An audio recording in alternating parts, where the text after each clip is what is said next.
All right, it is 5:30, so we will go ahead and call this meeting to order. We do a roll call, please. Christian. Here. Oster. Here. Jeske. Here. Souter. Here. Bowles. Here. Whittington. Here. Halliday.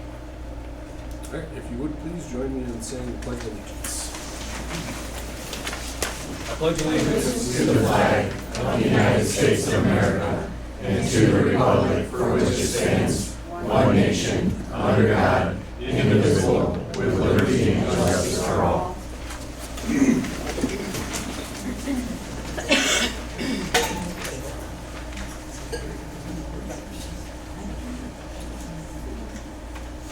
All right, looking for a motion to approve the agenda this evening. I'll make the motion. Support.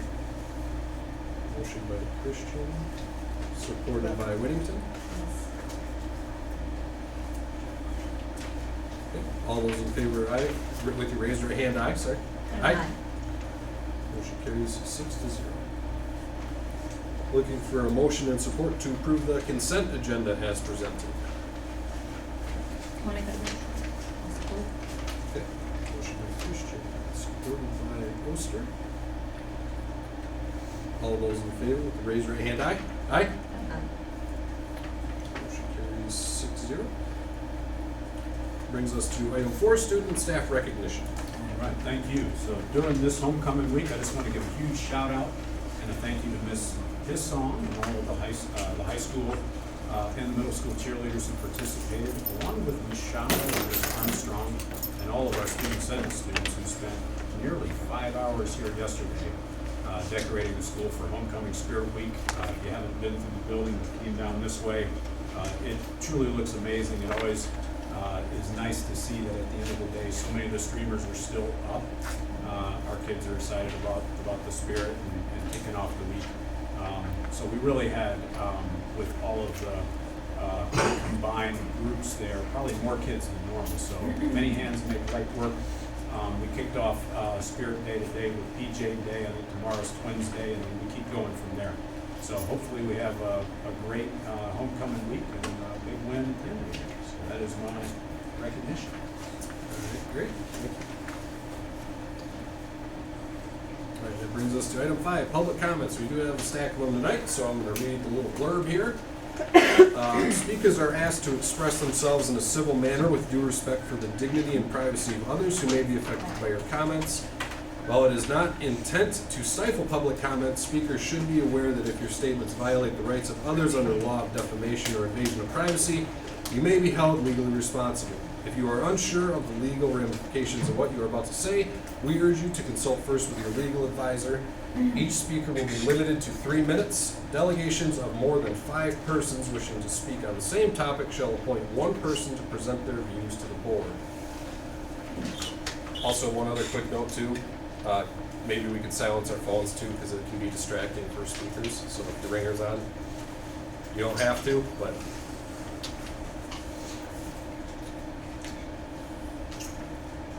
All right, first up we've got Emily Cunningham. That's my daughter. She's a little nervous. Can we go to can I go first? Your name? Sabrina Glenn. Sure.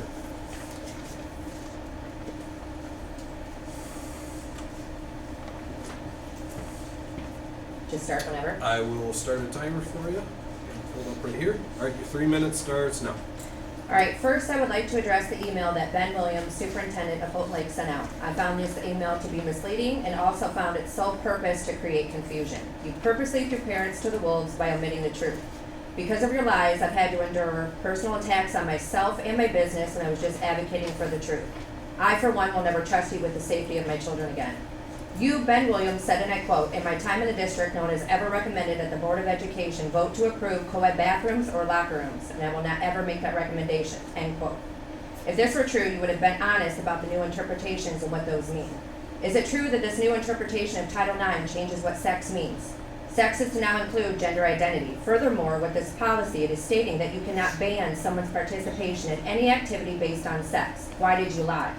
How can you look at us and tell us that this doesn't include locker rooms and bathrooms? How do they remain separate spaces for biological males and females if you can't discriminate based on sex? Under these new revisions, you wouldn't be able to misgender or dead name, or it will constitute sexual harassment. These new policies are unconstitutional because you would be compelling speech, and you don't possess that right. You can't look at my child and force them to call a girl a boy if it's in fact a girl. Forcing them to use terms to your liking is against their free will and their fundamental right to free speech.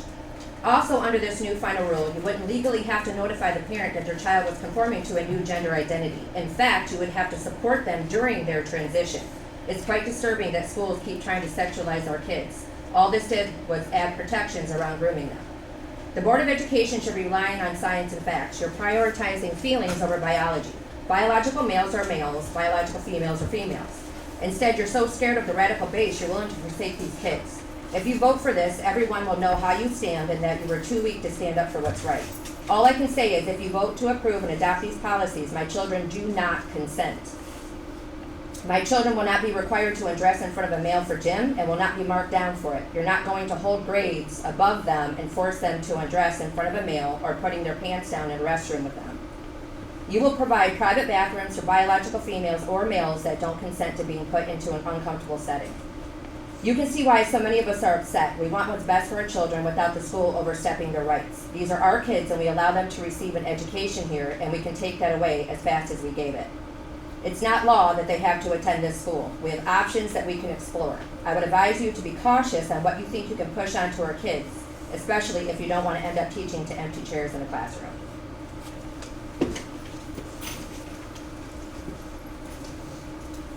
All right. Thank you. Emily, you ready?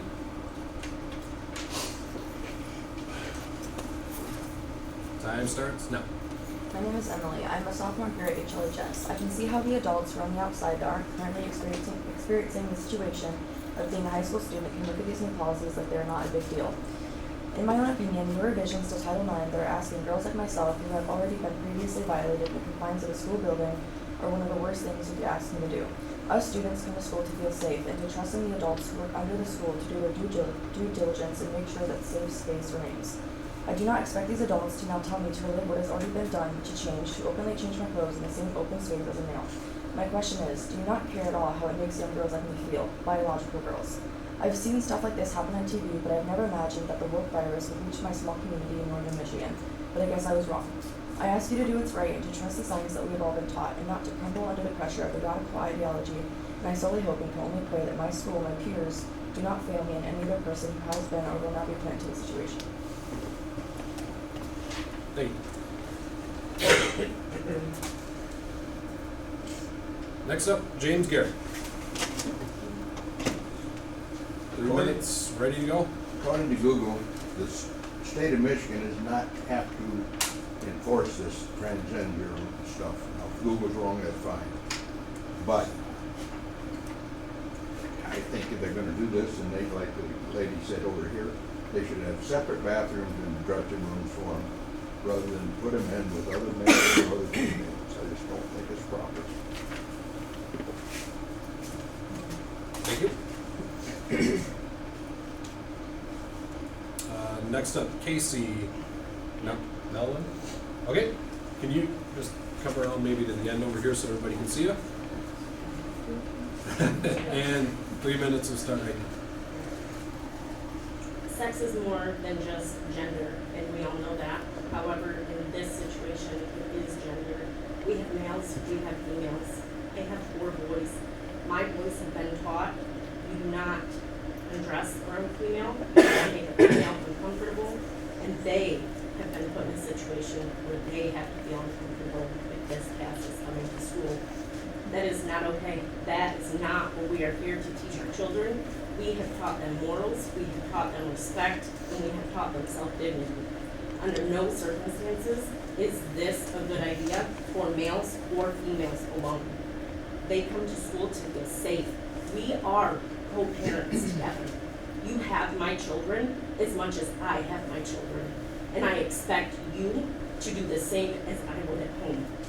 And I feel that all parents feel the same way. So please take into consideration how we feel, how our kids feel, and that they should not be looked at as a minority in today's world just because they choose to be male or female. Okay, thank you. Cindy. Hello, Brenda. Hi. Hi, everybody. Thank you for letting me speak. I come to this as a grandmother with my children who have children potentially coming to this school, so that's why I'm here. I'm also very concerned with the Superintendent Ben Williams' email. It does appear to create confusion, and it is very misleading. The school board should always be transparent and should promote what's best for our children, your students. I am here to ask all the board members to take this issue of Title IX proposal policy update seriously.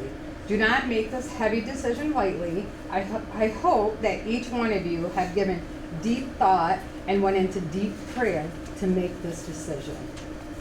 I hope your votes today will reflect your love and concern for our children, again, your students.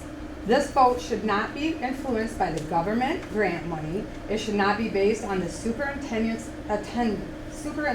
opinion, nor your fellow coworkers. It should be based on what is truly in the best interest and the safety of all these students. I expect you all to do the right thing.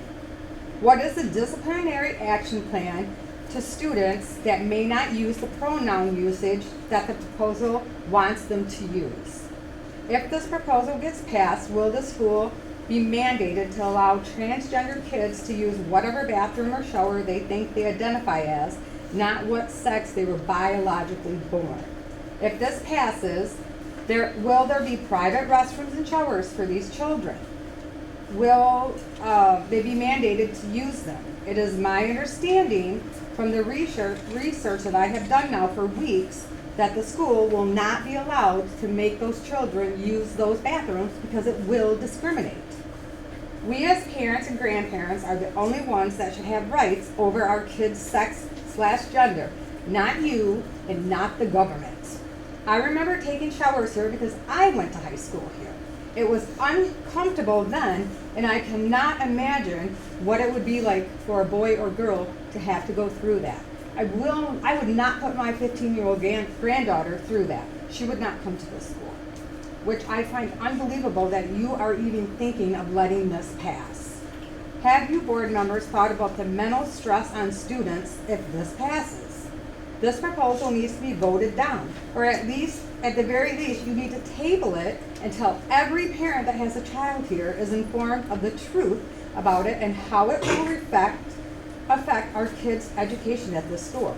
And if the board passes this, I hope every parent here demands your resignation, because it's obvious already to us that our government is woke, and now if you pass this, you're letting that trickle wokeness down on our most precious commodity, and that's our children. Thank you for your time. Thank you. And the last comment card I have is for Paul. Paul Grady. Hey, Paul. Your timer starts right now. My name is Paul Reagan. I've been a resident in the district for 25 years. With the growing groundswell of opposition to Title IX changes put forth this year, which now encompass 26 states, together with a pending court litigation to halt their implementation, it would seem both wise and prudent for local school boards not to hastily adopt new definitions and language of the 2024 guidelines. Title IX was established to give equal access and protection to women. The new language radically changes its ability to provide protection for our students today.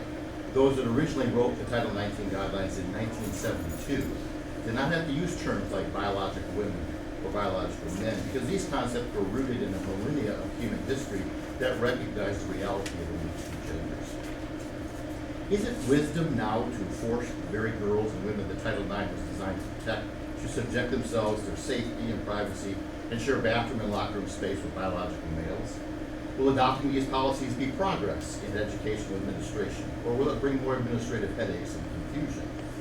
If anyone on the board or school administration would ask their grandparents if these new definitions about gender are a right decision to adopt, I am confident that your grandparent would be confounded that you would even be discussing allowing biological males to violate women's bathrooms and locker room spaces that societies have always recognized as distinctly separate based on biology. Certainly not on how one might think at the moment, but based on how a person was uniquely created by God given unalterable DNA. How then will the administration protect women and girls from the potential dangers of biological males who might see this policy as an open door of opportunity to gain access to prey on women and girls in what was once a safe space for them?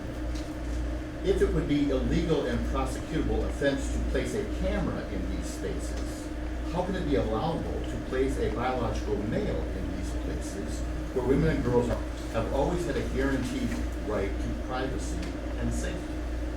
These new guidelines appear to discriminate against the majority of students who will be placed in situations that not one of us adults have had to endure in our lifetimes. How is this progress? These new guidelines appear, how is this not absolutely morally wrong? How is this not patently unfair to students who value a safe place to use a toilet or undress in the locker? Wisdom would wait to adopt.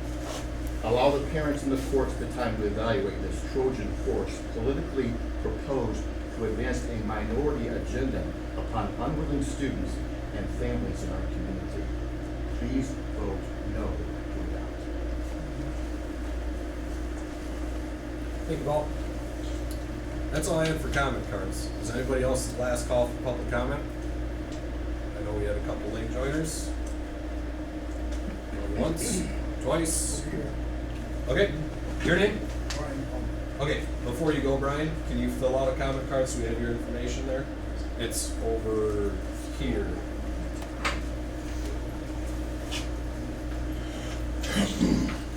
You can go and make your comment and then fill that out afterwards. Comments on parents. Last year, my daughter sexually assaulted in the bathrooms of European schools. Another female.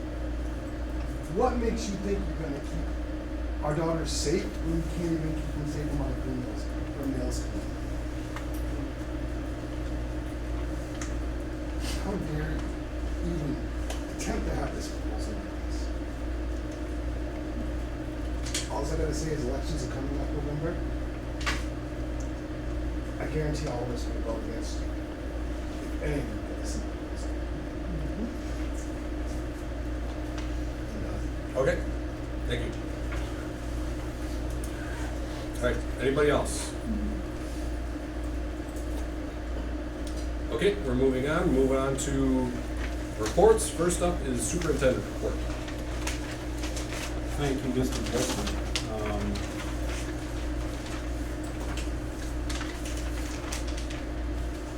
We have, unfortunately, we didn't have our September 9th meeting, so what I've got is kind of the last couple weeks all compressed together. So the 9th through, everything from the start of school through now. We had really just a fantastic start. I know I talked to Alicia, I talked to Jeff, talked to Heidi. Great turnout at the open house. First few weeks been super positive. Teachers, admins, support staff emphasizing the rules, doing icebreakers, getting to know their kids. We do have some new staff in the district. They've done a nice job of getting to know their students. After talking to Alicia, Jeff, and Heidi, it's really one of the smoothest starts we've had in years, and I attribute that to everyone really working hard to take care of all the kids' needs.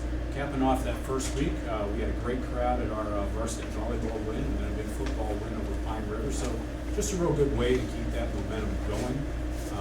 Cross country, volleyball, cheer, all have really strong numbers.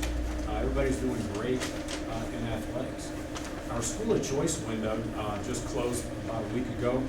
We processed a great deal of school choice requests this year. The window, now that it's closed, kind of isn't limited any more enrollment, although we did enroll 4 more kids who just moved in. Unofficially, Collins is sitting around 490, 495. The junior, senior high about the same. Community ed about 115, 120. So district total is somewhere around 1,100. If you remember, we finished the last year somewhere around 1120-ish, 1115-ish.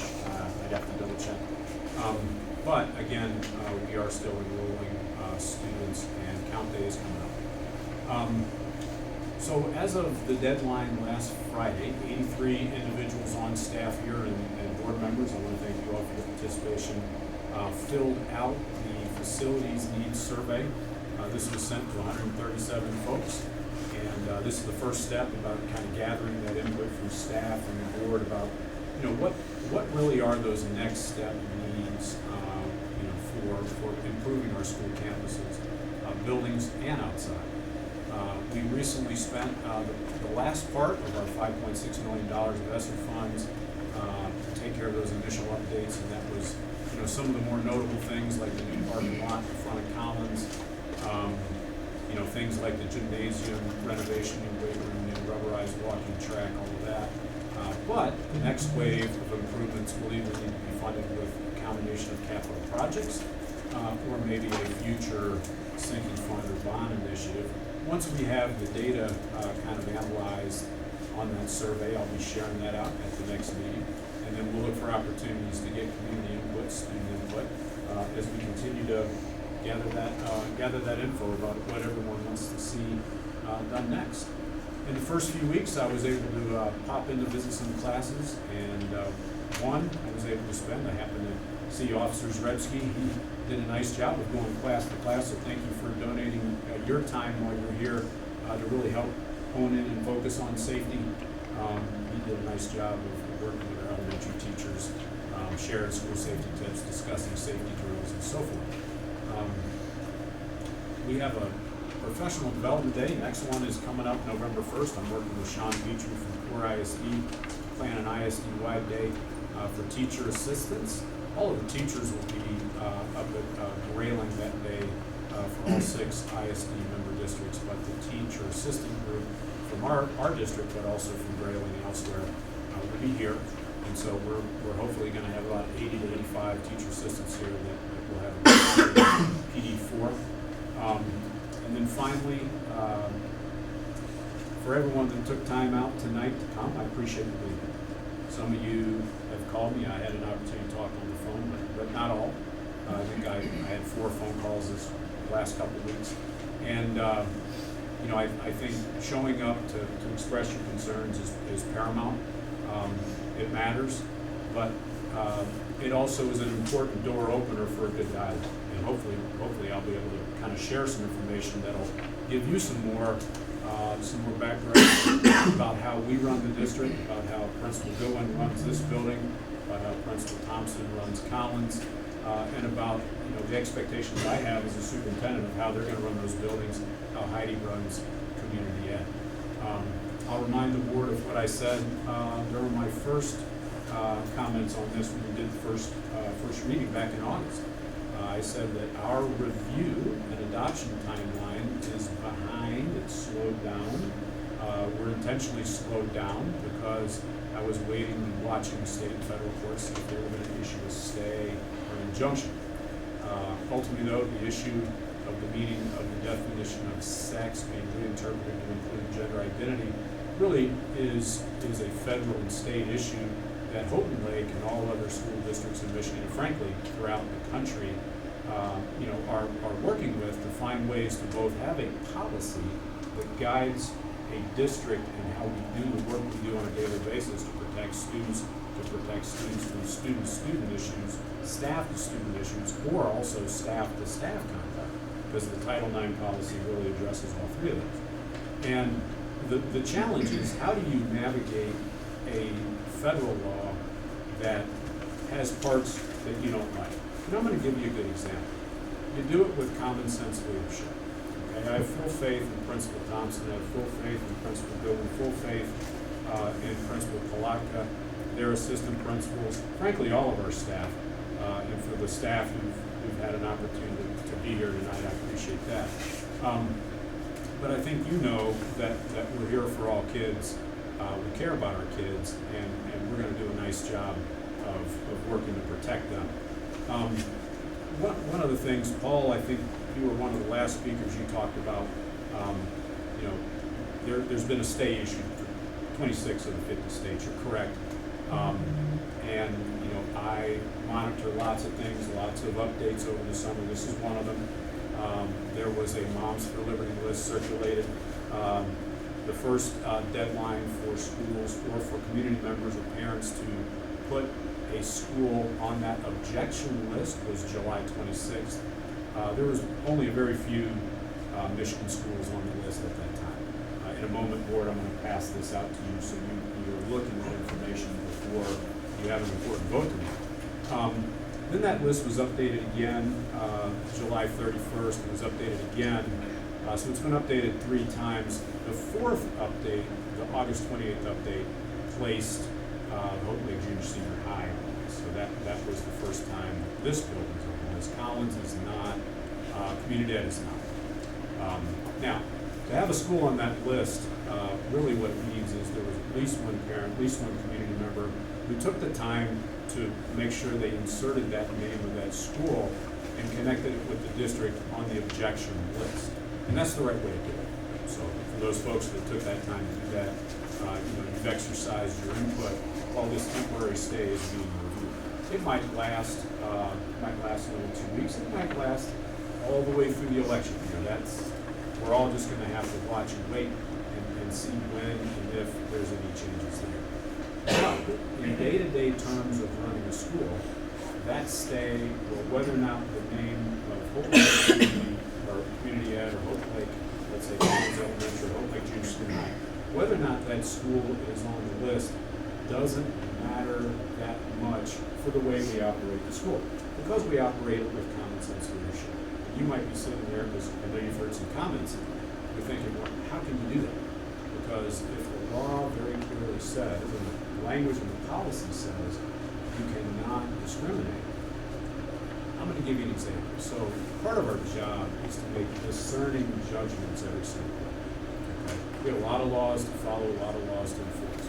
And I'm going to share one right now that our district and most districts break all the time.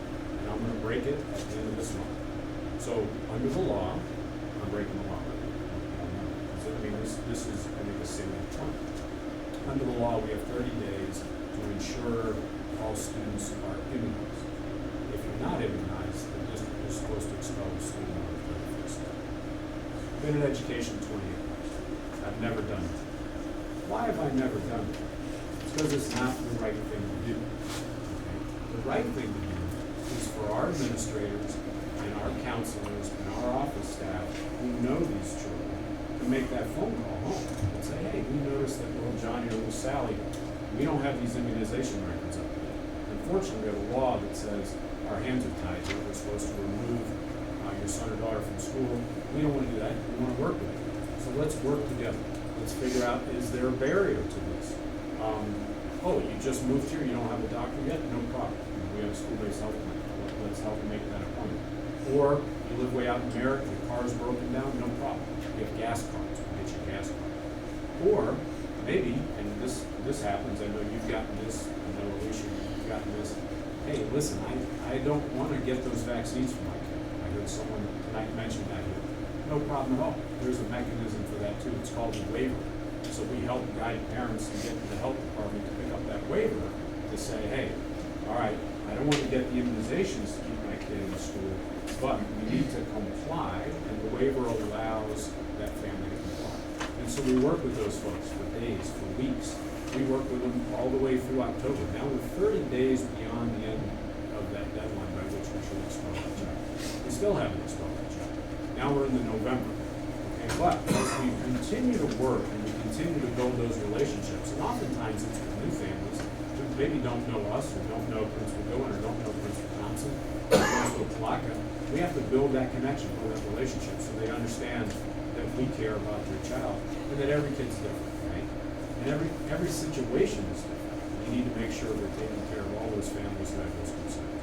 And so usually, once we get to about mid-November, and Deer Day, November 15th, is a powerful day where we have that loose line in the sand where it's like, okay, how many are still on the list? We come down from 54 kids, we're down to 2. Only 2 by that time, or maybe 1, or some years it's 3. And then unfortunately, if we've been doing everything we can as a district, but that child is still not compliant, we know it's not us. We know we've done everything we can, and then we do have to remove that child. So that's an example of judicious leadership and making a decision that on the face shouldn't be done. But we do it all the time. We all have discerning, I'll use the discriminating word, we make discriminating decisions. You made a choice to be here right now and not out. It was a simple, discerning decision you make. I made a choice to wear blue instead of white shirt or brown, whatever. We all make choices. Another one we make is how do we support the students who are in the school with this situation? So, ma'am, you mentioned, when you went here, showering in the locker rooms. I think those locker rooms are now used for storage. I don't think anyone showered in there in, I don't know how long, but it's been years. No one showering. It's been a while. But that really isn't the issue. The bigger issue is how do we work with kids? And are we allowed to discriminate? And the example I just gave with immunization shows not only do we discriminate, we will continue to be discerning, common sense leaders as we interact with them. So as I work with this administrative team, they understand my expectations. We have a couple of situations here, and I think it's incorrect to paint this out as an either or, as just one way for this to potentially be violated. So if, let's say, Bobby, whose three friends at lunch say, I dare you to run into the girls' bathroom, runs into the girls' bathroom, Bobby's getting suspended because I expect the administrator to understand who this is, and if Bobby's brand new, we're making a phone call home, we're making that discerning judgment on, is this a kid being a goofball who's doing something to be objectionable, maybe make a name for him or herself, and be a cool kid that week, whatever, that child's getting suspended. Now, under the policy, if you read that email I sent out, they shouldn't be able to do that, should they? Because we shouldn't even be able to allow to ask Bobby any questions regarding where Bobby's using the restroom. Does that make any sense to you? It doesn't make any sense. So that's not the district I want. That's I not what don't we're think, talking about. I don't think I'd be here if that was the district I ran, right? I don't think they'd be here, okay? I think you all have an understanding of how we work with everybody as an individual. And the second comment was around a transgender individual, okay? So if we have a student who might be questioning their sexuality at a young age, we're here, meaning our administrative team, our counselors, our social workers to support them.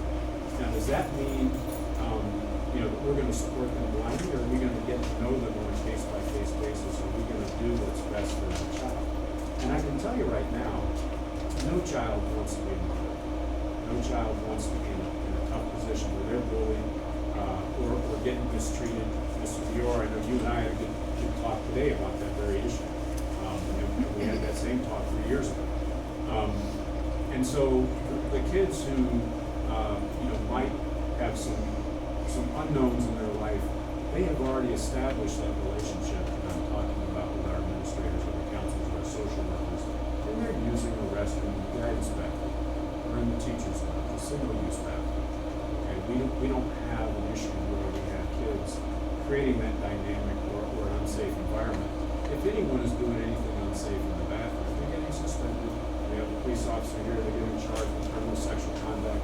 We, just like every other district in the state, are going to negotiate and look at every one of those situations with a keen and discerning eye and figure out what's going on here. Because that's what we have to do. That's what we're charged with. We're charged with safety first. If we don't have a safe learning environment, nobody's learning. And, frankly, I walk, my office happens to be in this building. I'm up and down these halls all the time. My Collins in that time. And I don't have any idea. We have a safe school. We have a safe school at Collins. We have a safe school here in the junior senior high. And whatever this vote tonight, that doesn't change. So the safe school that we run yesterday or did run today, ran last week, ran last year, will run tomorrow because we have competent leaders running these buildings. And so that is a short, just off-the-cuff summary.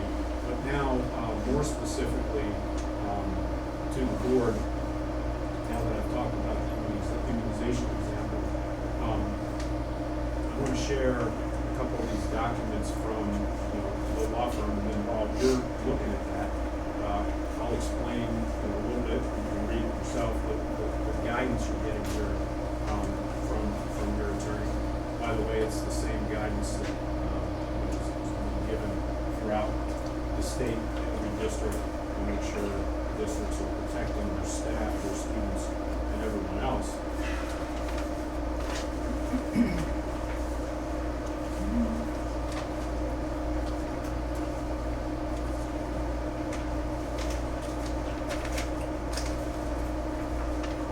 Okay, so if you look at the first one, that is dated August 20, I'm just gonna read some highlighted, documents here, or highlighted paragraphs here of this. This is called the August 20 Title IX update from Troon Law Firm, for the parents and folks in the audience. There's really about 4 law firms who advise school districts that specialize in education.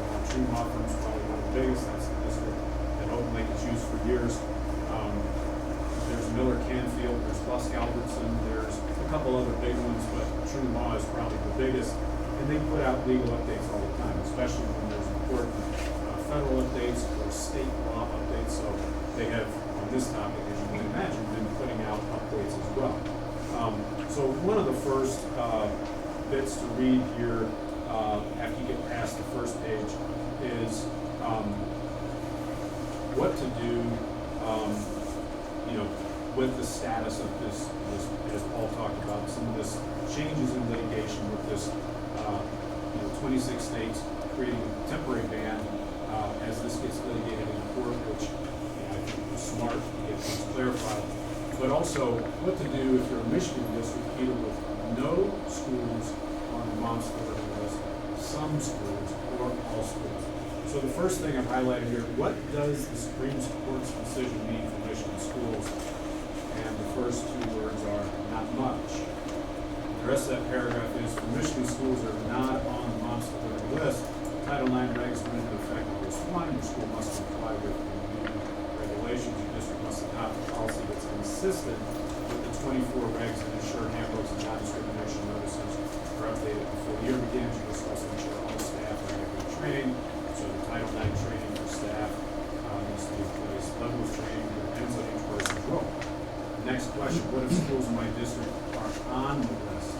So it says the Department of Defense, Department of Justice are enjoined from enforcing regs of any school on the monster list. In other words, if a Coast Guard complaints filed alleging a school on the list failed to follow the regs, OCR will not investigate the complaint while the injunction is in place. Okay, for those districts with 1 or more schools, we recommend the following. If all schools are on the list, it says we recommend you adopt the policy consistent with the regulations to ensure handbooks and non-discrimination notices are updated before the year begins. Notice or after that, we would have adopted it on September 9th. We also recommend ensuring all staff are adequately trained. That has happened. The second bullet here is if some schools in your district are on the list and some are not, and that's currently the Hope Lake situation, we recommend the district adopt a policy consistent with the 2024 regs, ensure handbooks and non-discrimination notices are updated before they begin, and we recommend ensuring all staff are trained. And then kind of the closing paragraph, the main concern driving this litigation is that 2024 regs define sex, gender identity, and sexual orientation, prohibit discrimination on those bases.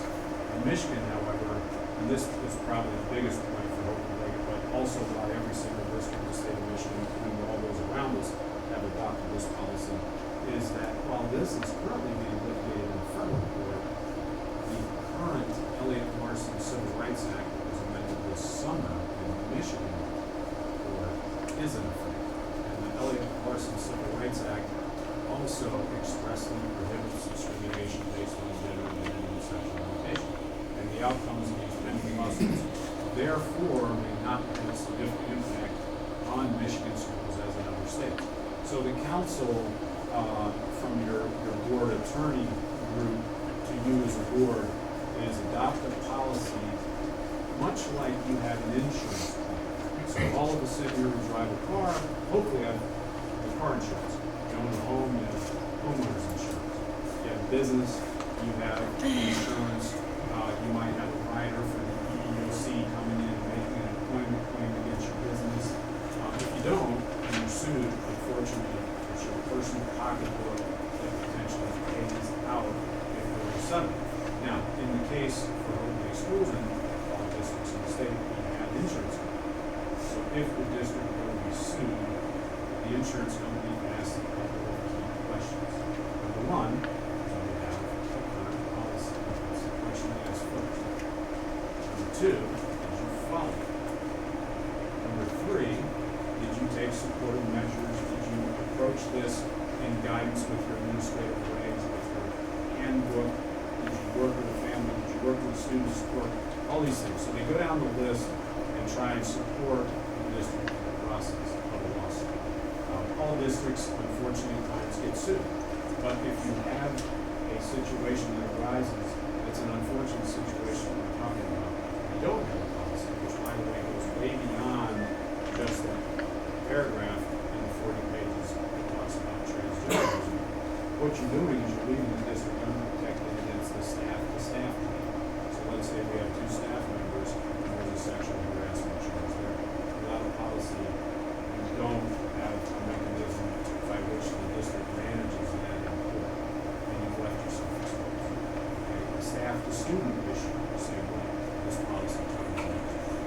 So there are things in this federal policy I don't like, but I'm also not a gambler with district funds that we collectively have worked hard to fund on for the last 5 years. So I don't want to ever, I'll gamble with my money, but for those of you who go to the casino, I've never seen it. But I mean, I might make a trip for Jeff and gamble. I've got a sandwich on the stadium or something. But I'm never going to gamble with our $7 million. And if we were going into a difficult situation without a policy in place that's compliant with state law, let's put the federal law aside. Federal law we know is currently under an injunction. There's a state that's being examined and litigated. We have a current state law, and as that would go then progress through the courts of the state Supreme Court, we would suffer a judgment against this district, which would impact literally everyone in the room, everyone in the world here, and it would immediately have a negative effect on all of our programs. That's not something I would want to do. However, we all, and some of us talk about elections matter. We all have opportunities to provide input. I share that. Our principals have an association, Michigan Association of School Principals. I have one, Michigan Association of School Administrators. We work with our lobbyists. We work to change rules and processes and policies that make us sense. And so that's the work we do, is we try to support and take care of all of our children on a daily basis. We don't blindly apply something written on paper. And if you've ever worked with Principal Thompson, you've ever worked with Mr. Gilman, you've ever worked with Principal Blocker, I think you would know that. I think you know you work with every kid for the betterment of what's right for that child. You do hold kids accountable. If kids misbehave, they get in trouble. I would much rather be on the receiving end of the lawsuit because we apply common sense decision making and suspended a child for running into a bathroom. I'll take that lawsuit. Why? If we have a current policy, we pass the first check. If we followed it but messed up on a little bit, we're going to get a corrective action. We're going to get a comment from the insurance company. Hey, we really got to apply this a little better. Here's why we did it. Okay, yeah, we can see that. Guess who pays the penalty? Insurance company. Okay. We have, like all of us do on automotive policy, you probably have a deductible of $250,000, $500,000, whatever you've chosen. Okay, we have a deductible. So any lawsuit the district can pay a deductible on, the insurance company pays the rest.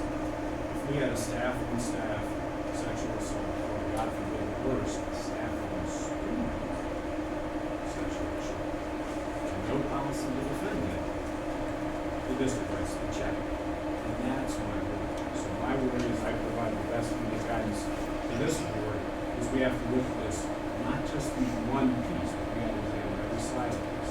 And then I have to provide good guidance to our principal board to say, here's how you operate under this law. There is a way to run the district and interact with our students and our families in a common sense manner that shows we're competent and compassionate, that we're going to work and support all of our families on continuous responsibilities. And every situation is not the same. And so I know you might have had a fight last year or the year before. You didn't suspend the kids for the same reason. Because maybe there were aggravating or mitigating circumstances.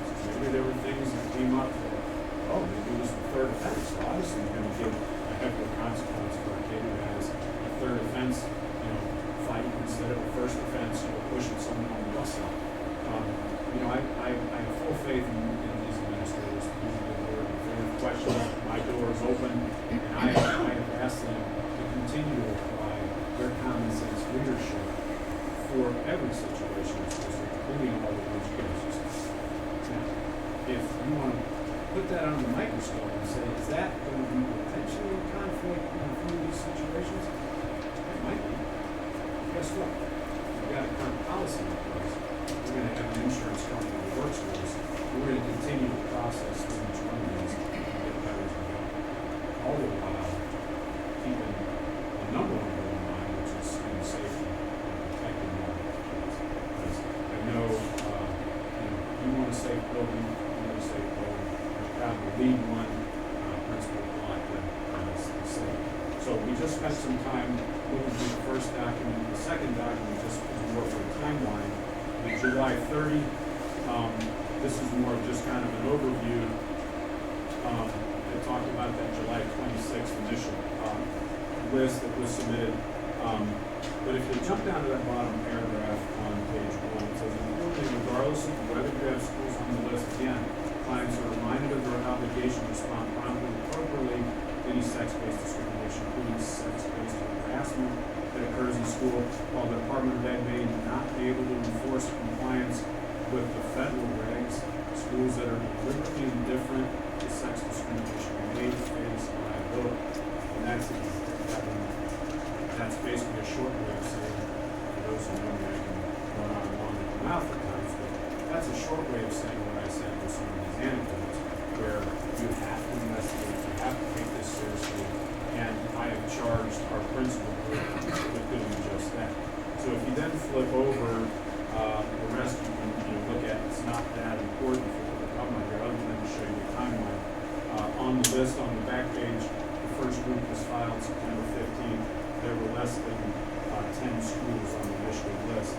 And then pretty quickly it moved from there. This goes through the most recent group that were added on August 28th. And so there you'll see on page 22 of this document, Hope Lake Junior Senior High School is here on the list. So what that means is that at this time, the Department of Justice, Department of Ed could not take a direct federal action for us failing to comply to the letter of the law for that federal policy.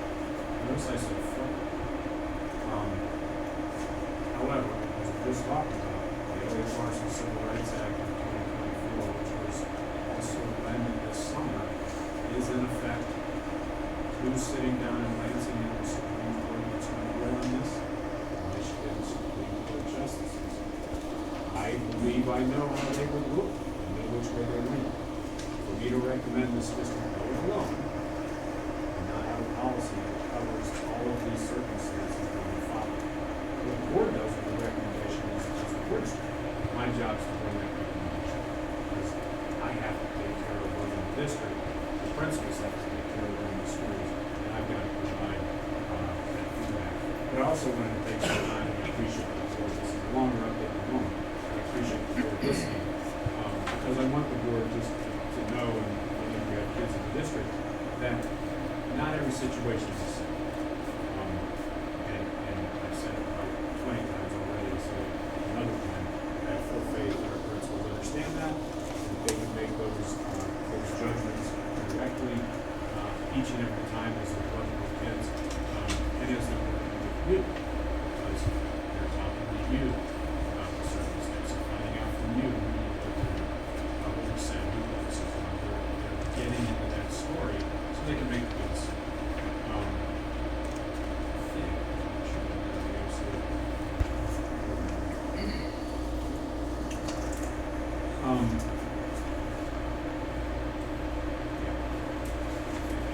So does the board have any questions based on what I've shared regarding the Public Parks and Civil Rights Act? I know you've got a short summary of that in the legal update. It's kind of underpinning all of this work. Are there any questions at all about the rest of it? Some of the questions we'll have our time to discuss before the vote. Yes. And I would recommend any lengthy discussion on it happen at that time. If you have any quick questions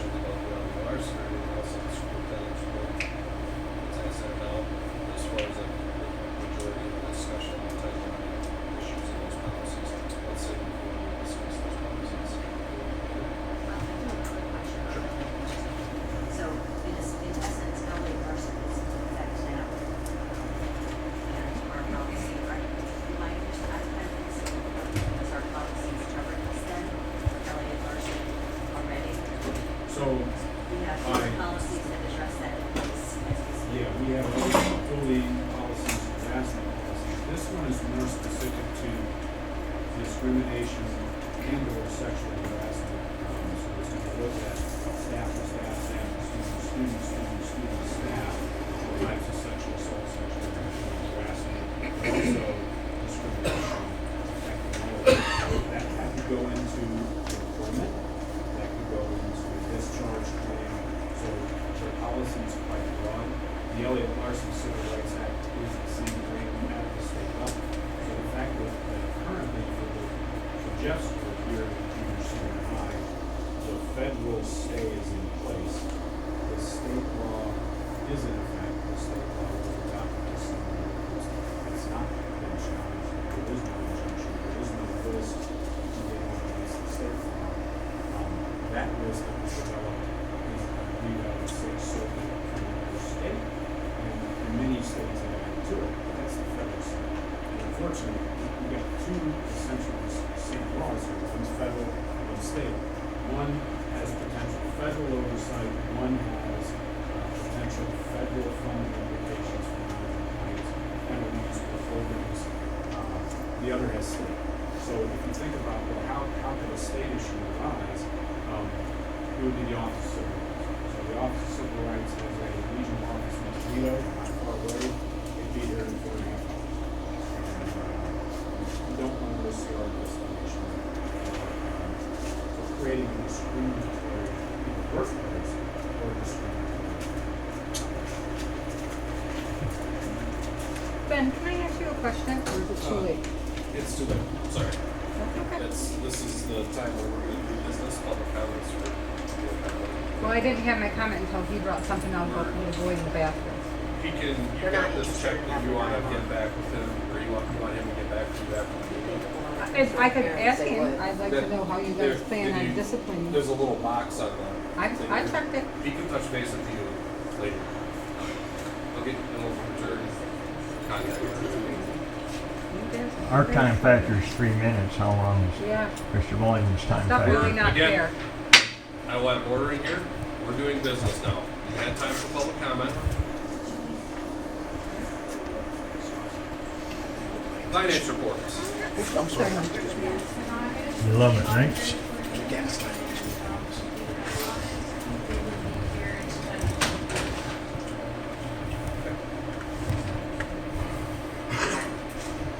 When you didn't hear that, the audit report will be taking place in October. All right, that brings us to item 7, motion to move into closed session for the purpose of student discipline for student number 2023-24-02 under the Open Meetings Act, Section 8B. Looking for a motion and support. Motion by Christian, supported by Whittington. Can we do a roll call vote for this one, please? Lister, Halliday, Bowles, Whittington, Yes. Jesse, Yes. Christian, Souter, Common sense.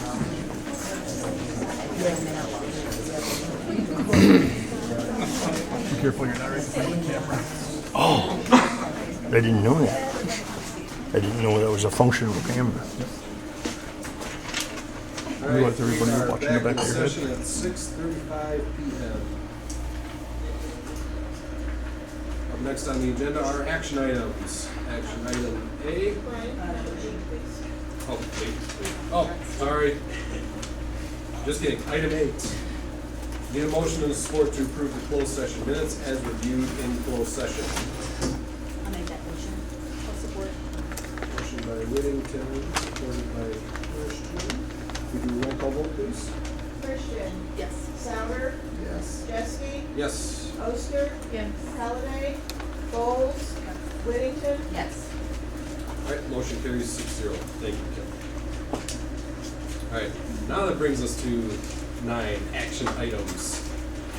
9A, looking for a motion to approve reinstatement for student number 2023-24-02.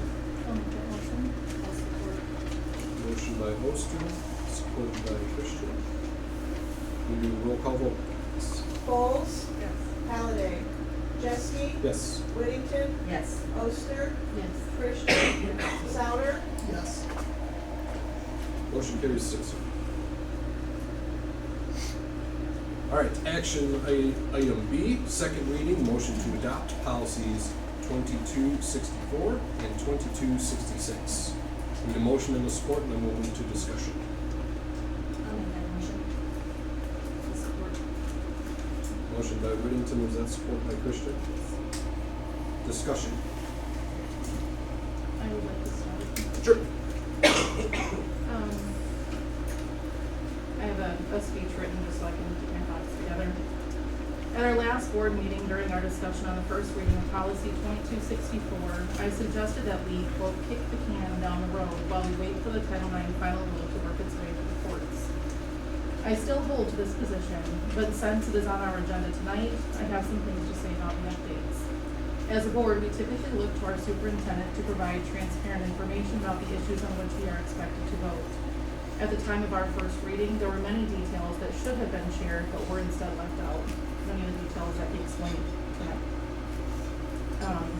During the approximately 12 minutes that policy 2264 was discussed, there was no mention of any of the highly controversial parts of these updates, which are crucial for the board to make a truly educated decision.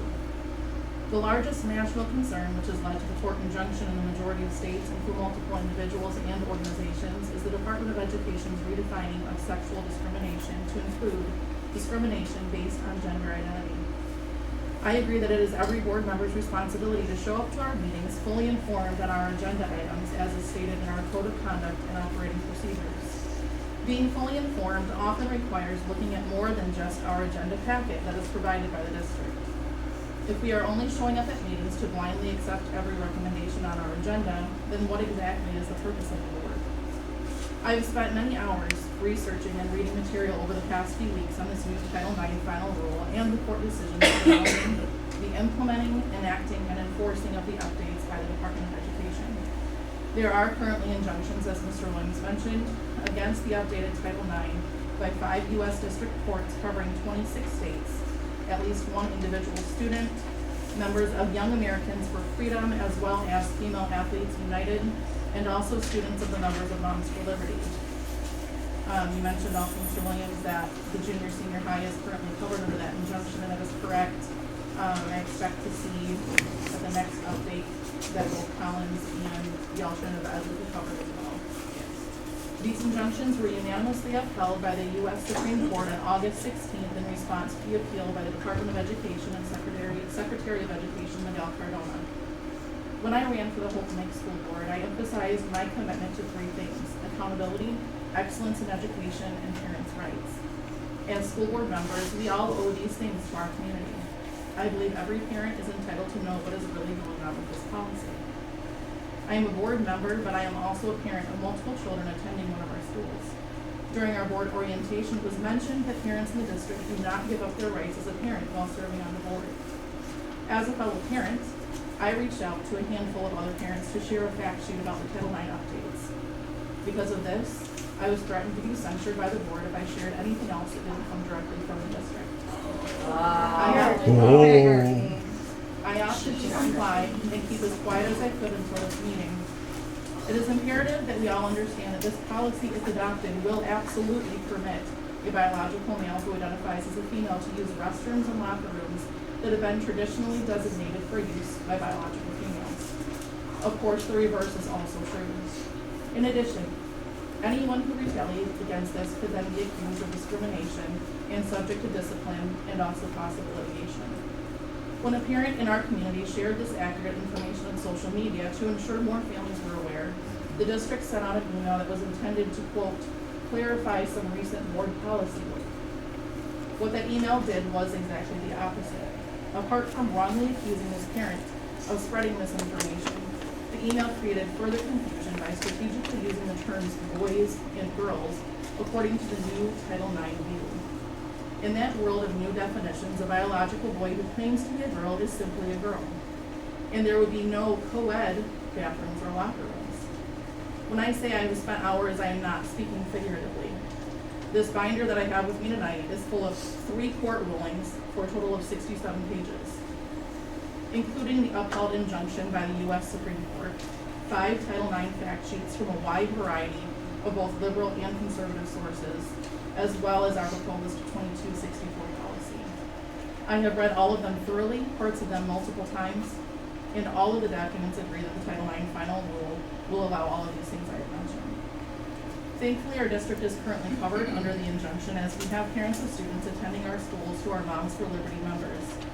This should not be new information for Brian, as I communicated that to him over the phone. Also, in the drafting notes of the policy, Neola states, quote, Neola is monitoring the litigation across the country and will notify its clients if any court action limits or prevents Michigan school districts from implementing the 2024 Title IX regulations. If Neola is doing what they said they would, information of the district being covered by the injunction should have definitely been shared with Mr. Williams and then from him to the board. I am curious as to why we are just now hearing about it from him tonight, not at the first reading. With this injunction in place, our district does not stand any risk for punitive measures from the Department of Education should we not adopt this policy to be in compliance with the Title IX final rule. It seems the careful wording around co-ed intimate spaces is purely due to the concern of federal funding being pulled from our district. To put it in perspective, our current year budget is set at $16.8 million. Of that total, $2.2 million comes from the federal funding that would theoretically be at risk if we don't fall in line with the new Title IX. The first thing that comes to my mind about this is that while I would sincerely hate to lose those funds, there's no dollar amount that I'm willing to be bribed with when it comes to the safety and privacy of the vast majority of our students.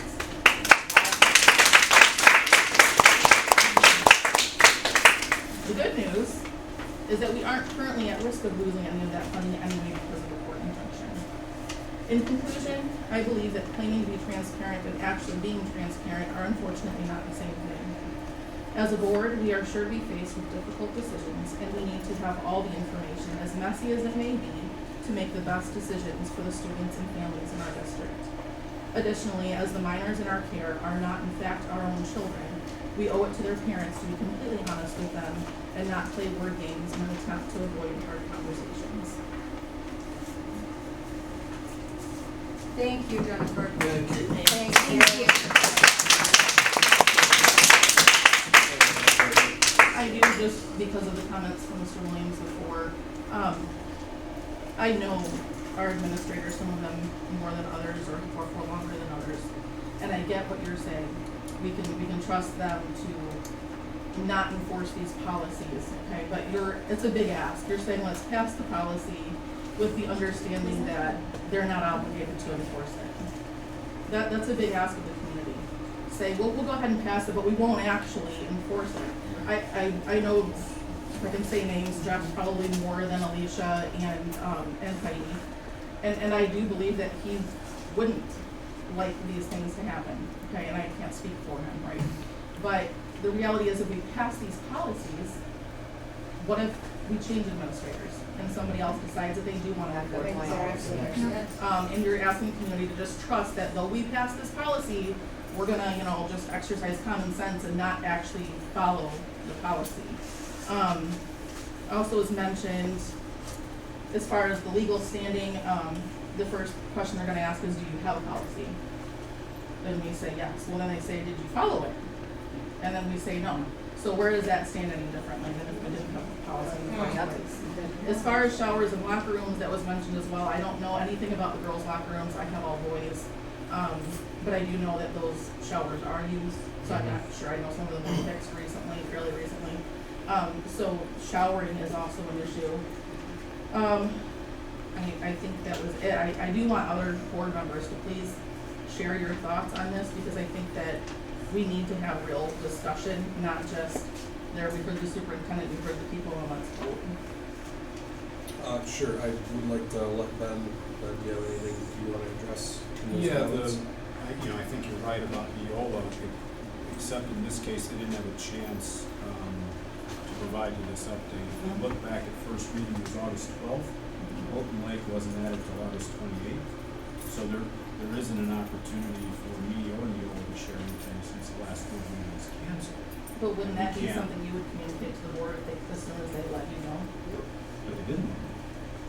They should have. We're paying them money to let us know of what's going on. Yeah, but they didn't let me know. But I don't just listen to Neil, I listen to True Laughlin, I listen to Neil Canfield, you know, I listen to other attorneys. So the recommendations aren't just one-sided. I wouldn't want to blindly follow just a policy provider.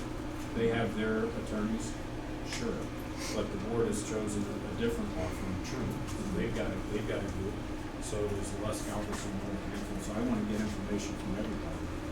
But if you're looking at the timeline, you know, I'll push back a little on the transparency comment. I shared everything I had at my availability August 12th in the first reading. We talked about the policy in detail. I shared the policy, told you the changes from the old policy that was ending July 30, renewal and taking effect, or timed to take effect August 1.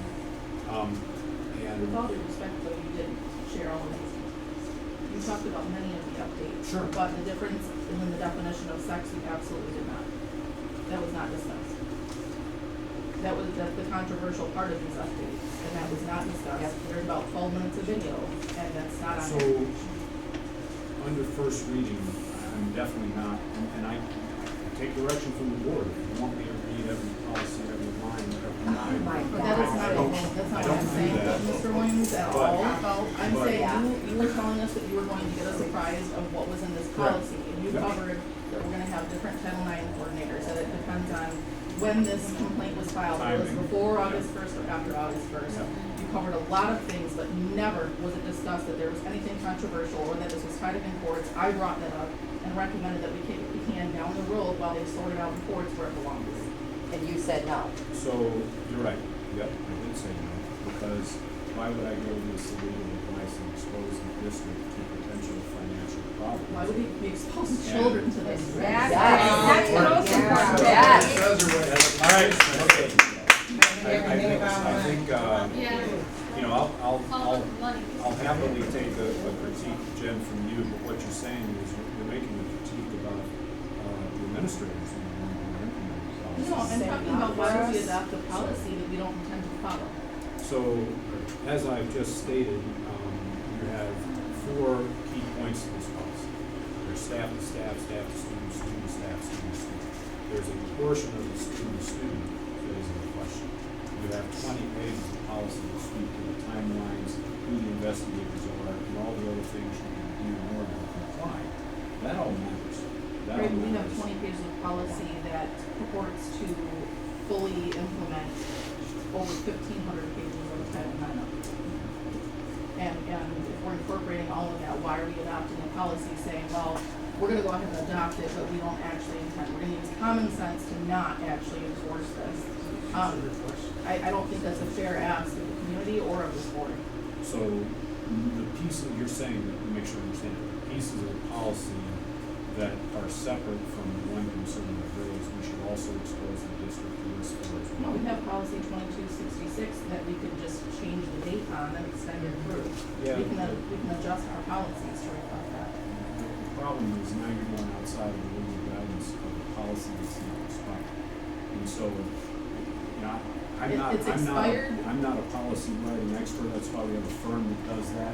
Sure. We implement the policy with common sense and leadership. Right, but there is an injunction currently covering all Right. 3 of our buildings, so we have absolutely zero obligation to adopt this policy. That's right. There is an injunction on the federal side. You're missing the. I'm not missing it. I'm saying there is a The level at only which we say this doesn't, we're talking about the students of this community, the parents in our community. Oh, no, I'm, And it's their I'm happy children. we have parents. And we but have to you are- respect that above, You're missing the quite statement. honestly, I'm not missing it. I'm saying it's irrelevant when it comes to us protecting students. Okay, and that's fine, I wanted to make sure that we're clear that No, decision. I've definitely would heard, o- I would know the overlook. Ultra Yep. and all of those things, Okay. I get it. And I think there eventually will be pushback on those things as well. But if we're talking about being exposed for potential lawsuits, I think that's money, and I heard it from the audience, right? Money seems to be the big talking point. And while I get it takes No. money to run a school, there has to come a point where we say there's a line we're not crossing. And just saying we're gonna pass the policy and then just trust that the administrators won't enforce it, I don't think is fair. So, and, you know, again, the enforcement is case specific. And then As does that I- expose our administrators if they do say we're not gonna enforce We it? make a mistake on policy enforcement, but we get 90% of it right, 92% right, we're wrong, we get corrective action on some of it. We're in a better defensible position as we take care of kids and do what's right than if we had no policy. That's the real We issue. don't have to have no policy. We can have our Correct. own policy. Worry about That's that, correct. worry about more. Anybody else? Yes. Paula, go ahead. In the first reading, I read both policies completely, and I've reread them since hearing community feedback. And I fully understood that it related to gender identity. That was not a surprise to me in any way. I understood that this was a federal,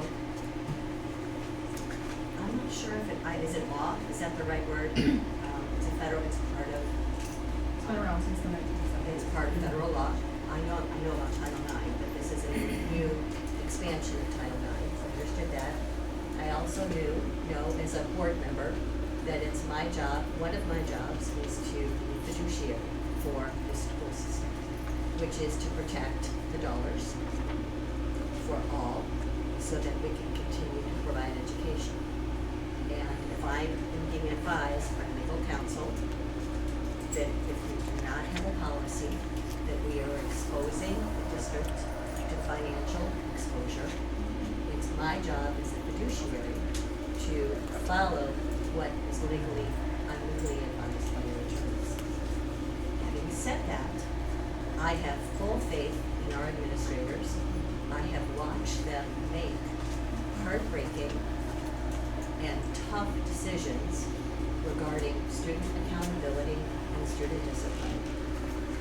And I am not reading in this policy, some may disagree, that this is carte blanche for children, for students to use one bathroom versus another, that other students will be forced to share bathroom space with other students. What I am reading in the policy is that it's decided upon a case-by-case basis, and what I'm hearing from our superintendent is that we are not gonna go into this frivolously, excuse my mispronunciation, and just throw up our hands and say, oh well, we have to do it. So I intend to vote for this policy, to put it in place. That's my job as a fiduciary, and that's what I'm advised by legal counsel, and so I will be voting yes. So, To follow up with that, can just we- a brief comment. No, I don't think so. Yeah, I think so. On our board policy, our code of conduct and operating procedures says all decisions will place the needs of children first. So yes, while we are fiduciaries and we are responsible for finances, our first obligation is to do what's best for children. well, we need to cut We the can't chatter say down, all this. please. You can make your comments, so please don't interfere with the vote. I'm sorry, it's just the way it has to be. I have a clarifying question for Ben. You said earlier in the meeting that surrounding districts have already voted on a verbatim policy. Can you clarify what districts have voted in favor for this, to make these changes? So Lake City, Grayling, Ross Common, West Branch. Again, as I stated earlier in the first meeting, I was delaying this back in August with hopes that we would see clarity, we would see an injunction or a stay, so we would have better guidance.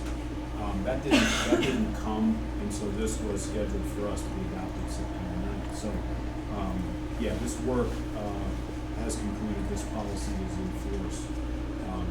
However, if you have friends in those districts and you want to call them, I think the point is well made that the adoption of this policy didn't turn on its head all of the practices in those districts. They are operating much like they did last year, much like they did the year before. What they've done is they've aligned the policy with a federal update. This isn't the first time this has happened. This happened in 2016. There was a realignment. There'll be probably another realignment. So it's our job to make sure we kind of hold down the middle here, do the best we can, with complying with the state law and federal law, while also making common sense decisions based on what's best for the kids. Okay. How many of those parents knew that it was being adapted? Any other comments or discussion from the board? None. So, That's the answer, none. as we sit here, we do hear some comments, and we get it. At the end of the day, I sit up here for the kids. It's not about money. So let's get that part first and foremost. We also sit up here with, sitting on the fence where we have to make some decisions, good or bad, that we're liked or disliked. We get recommendations from our attorneys so that we're not put in we don't put the district in a position to have a financial windfall for someone. And not that would happen. I've got full faith that our administrators are gonna do what's best for our kids. But this is not something that any of us sit up here and enjoy, the mob and no disrespect to the mob, but I mean, just to sit up here and we've got to help make a good decision for everybody. And it's not the easiest thing to do. So whether at the end of this vote you like or dislike us, you know what to do the next day or next year or whatever the case is. So it's one of those unfortunate things that we got to kick that can down sometimes that we don't like, but it happens. So I do appreciate Jen kicking that can as long as we can. The federal government's trying to uphold something, or the Supreme Court's trying to do their part, but yet it hasn't been done yet. So we just got to see what happens. Well, it has been done for our school because there is currently an injunction that applies to all Yes. three of our buildings. So we are. And if we're doing things right, we should be fine too, right? If we're doing our jobs. Okay. Anything else from the board? I was going to say, I agree with what Mark and Paul are saying. We hire administrators, technically hire them. But we know and we have good faith in what our administrative team is going to do. We know we have the supports in place. We know that some of these things are things that we've been doing prior to this without this. We've had bathrooms that kids have been able to use separately and things of that nature. This isn't a first time occurrence. This isn't a first time where we've potentially had even a transgender student in the building, in the walls. We just have to have faith in what our attorneys give us and what we are giving to our staff to. This is what was policy, and we are asking them to uphold the policy. Which is one of our ways of the board, right? Yes. Set policy. And it's something to follow. Anything else?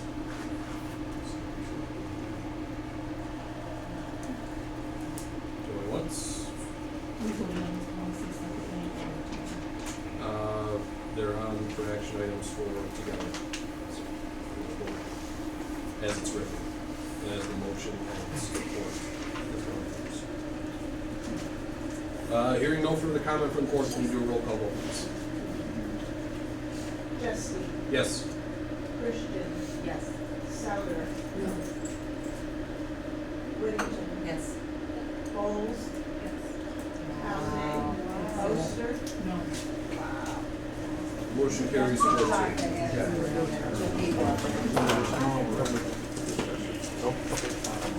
That's going all over Facebook. So that was a crock of bullshit. It's okay, they're going to have Thank you for having the ball. Thank you, Jennifer, thank you, Mark. Yeah, sorry. Be bad when no students are here on count day.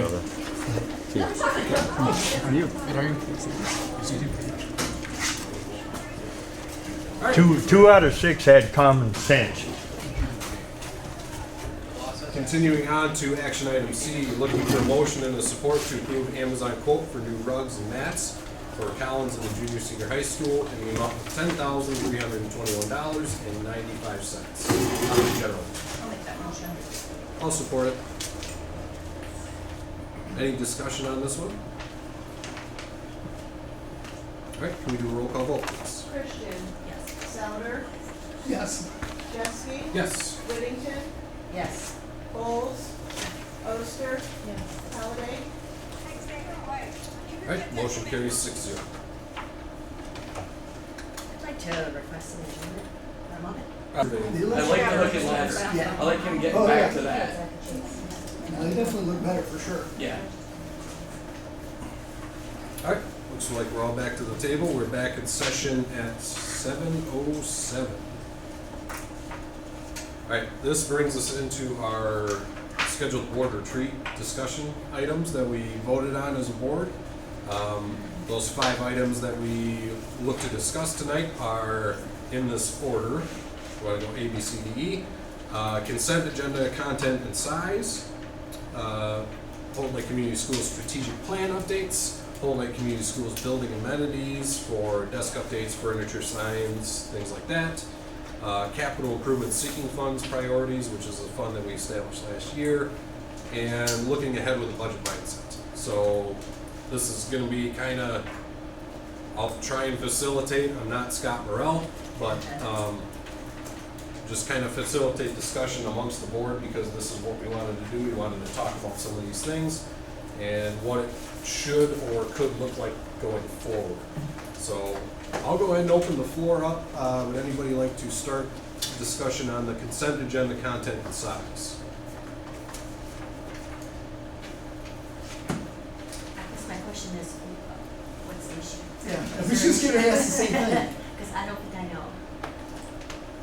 So I think part of it has been, there have been questions when, especially nights like tonight where it feels like there's just so many things.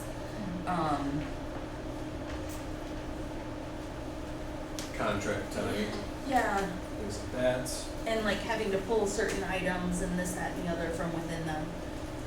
So I don't necessarily think that there's an issue with it. I think that it has just been brought up a couple of times that people are uncomfortable in having to ask for things to be pulled out. There's not a lot of time either, right? Because we get Thursday and then Friday. It goes public. So maybe. Yeah. But I mean, getting it pulled out is different. Yeah, because than that's when what we're you at the just table. said. So when you're at the table is when you have to ask for it to be pulled out. Okay, yeah. And when you do ask for consent item to be pulled, it's pulled, correct? Yes. Yes. You don't Yep. have to get a vote, You you say, don't have to I have would like more discussion. discussion on this item. Yep. Right, And you can move it to, And you it can- will move down to an action item by Yeah. itself, or an additional action item.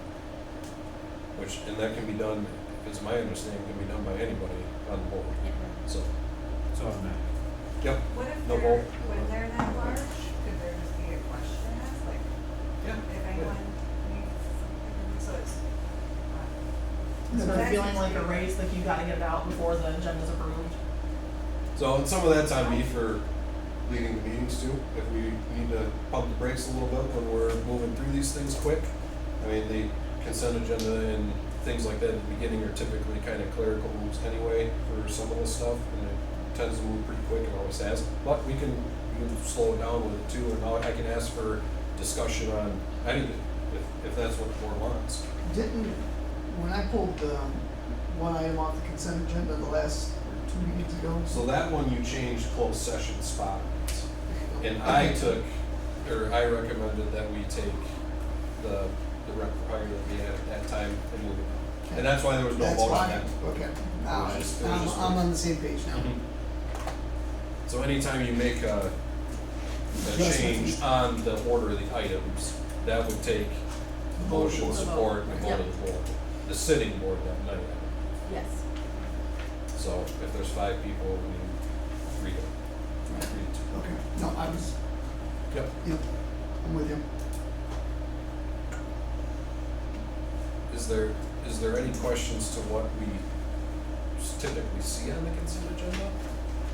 Usually it's a lot of recs for hires, resignations, approval of the minutes, approval of the check register, which does get eyes on it beforehand, prior.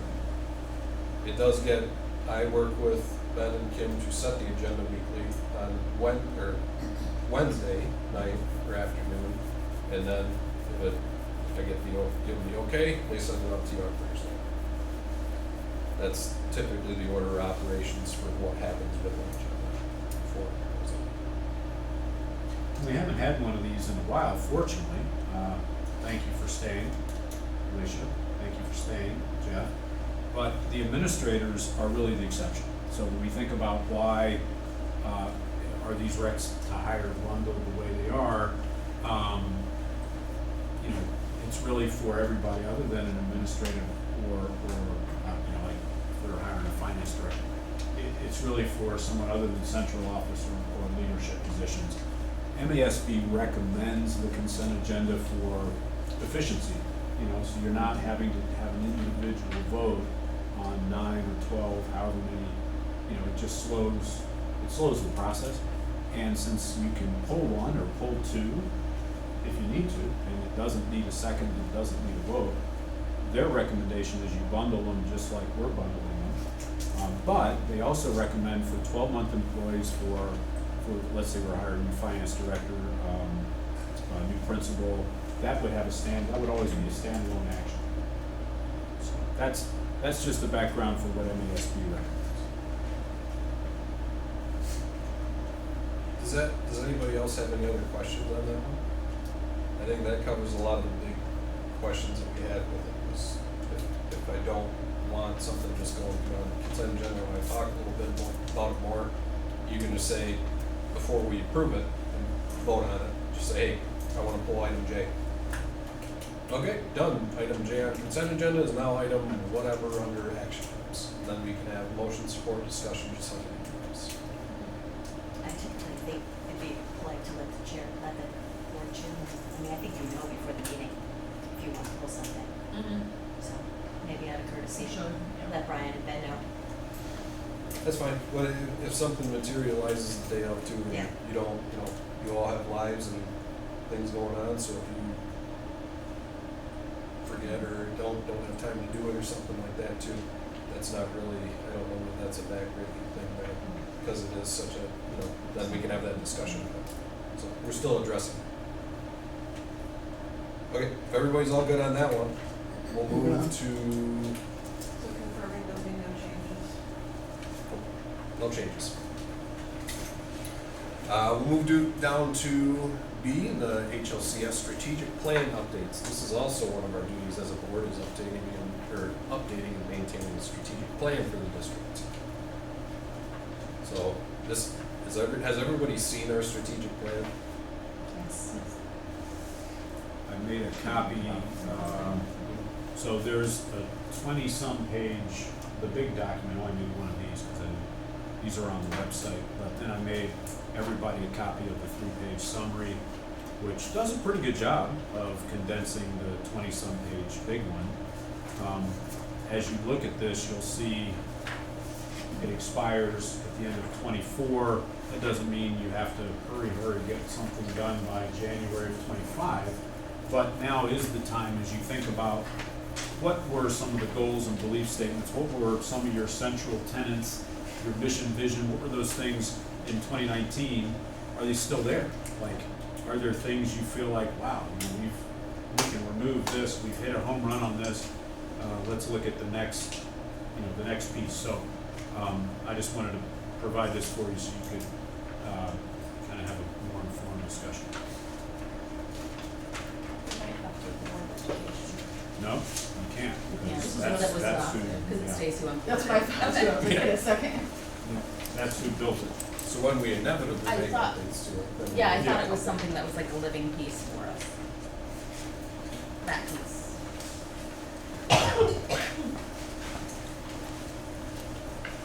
So you take a minute and digest this if you'd like, and then if somebody would like to start off discussion on it, we can do that at any time.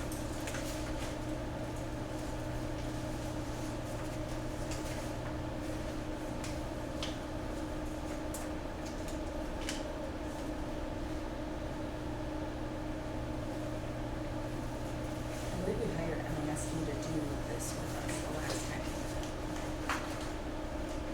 We did. I think You you're- did. That sounds good. Rod Green, I think, was your Mhm. facilitator. I believe so. Yep. I think he's on here somewhere. Is that something that we are thinking about doing for the next Right. strategic plan? We also Yeah. engage the community as Yep, well. yep. Mhm. You do a community like Yeah, it was community like a input forum, open house type opportunity. thing. Yep. I'm just looking at all the things on here and I see how much actually happened. Yeah. Yeah, you've checked a lot of these boxes, Yeah. actually. Thank you. That's the beauty of revisiting, it's time to, for the updates. The next Yep. chapter.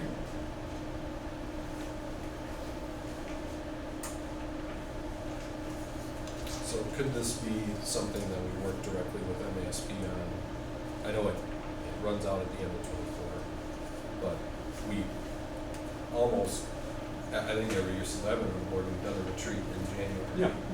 I mean, I don't really think we need to sit through another discussion with Scott or Rod on social media conduct again, because we do that every single year. Right. So maybe we just completely set aside that retreat time in January, early January after the offices are elected, or what have you, that we just sit down and we hammer this out on one regularly scheduled evening or weekend or whatever works.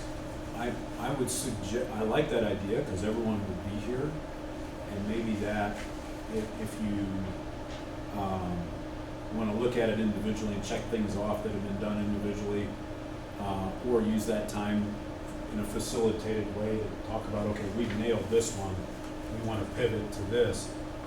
I don't think you could do it in one meeting, because you wouldn't have community input yet. Fair enough. And so, but if you, as a board, had an opportunity to really kind of crunch this down to say, you know what, wow, if we look at that finance one, I think you've checked every box. Maybe there's one you could say is still ongoing, but you've done a nice job. You know, I think everyone here has done a nice job under finance and operations. Certainly facilities have been greatly improved, so there might be some of these you could, and then that opens up room, you know, for the next area of focus. But you would want your community, your staff, you know, student surveys, all that. So get your stakeholder feedback from everybody. Well, it would also be interesting maybe to just get Scott and Rod's input of what they're seeing out Yeah. in the state from the district, you know, from different district standpoints. Would it be possible to have like a town hall type thing before the January? Sure. That's what I was gonna Meeting? suggest. Why don't we open up Sure. for that and have Yeah. a public forum with it? Give people the opportunity to come speak their mind. If you want, I mean, I can ask Rod, has he sent like a prime the pump email kind of thing with like some thought-provoking questions, like here's the things the district has worked on, what are some things you'd like to see, you know, maybe I'm sure he does this work with a lot of districts, I'm sure he's got stuff that is. Be like a save the date. Yeah. Yep. I'll, if the board would like, I'll certainly shoot an email. Yeah. Talk about like, okay, step 1, step 2, step 3, so then you can know if you've got 60 days or 90 days, start to finish, that kind of thing, you know, how many meetings, so forth. Okay. In the meantime, let's all take time and review this a little bit more thoroughly, and then we can problem solve. Maybe at the next meeting we can problem solve, sending out the initial contact with them after we have that discussion with Rod or Scott, whoever from MASB. And we can go from there. Anything else on the strategic plan updates as far as discussion goes tonight? Okay, hearing none, we'll go to C. Bolton Lake Community Schools, building amenities, desk updates, furniture, signs, etc. So I feel like we'll cover some of this in the survey that you sent out, when you have those results for us. I definitely think that when we look in some of the classrooms, we're seeing the dated desks and the dated seats, and we know that society is telling us that kids and desks it's just not working anymore, and what are our moves district-wise, what makes our students more effective learners? It's not the standard desk that every one of us sat at back in the day. That's one thing I noticed when I went to Collins in the spring to read during reading month there. Was there's a variety of different locations where the kids can learn, and it seems like each one of them does a little differently. Yeah. I think those have been some grants, I believe, for a lot like alternative seating. Yep, there's been some grants, there's been some personal funding from GoFundMe's, is that what they're called? That we did back in the day? Some fundraisers. It wasn't GoFundMe. Was it GoFundMe? Donors choose. Yes. Which one? Donors choose. Donors Yeah, choose. there you go. Yeah.